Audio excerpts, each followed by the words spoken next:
Tante Erni ceraikan suami, transferan 72 juta ke pelakor terkuak. Tante Erni secara mengejutkan mengumumkan dirinya telah resmi bercerai. Ia juga sempat mengungkap soal penyebab perceraian hingga kelakuan eks-suami yang ternyata punya selingkuhan.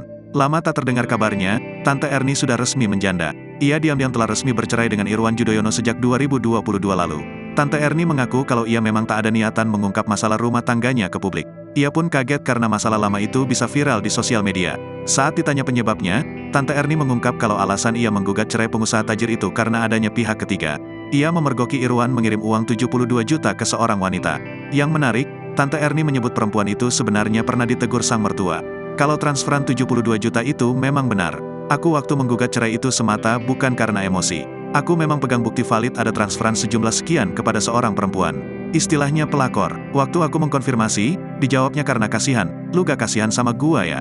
Sakit dong, kata Erni. Perempuan yang ditransfer ini adalah perempuan yang pernah ada di masa lalu pernikahanku. Waktu itu, hubungan spesial sang perempuan dan suami Erni terjadi saat aku hamil anak ketiga, kata Tante Erni.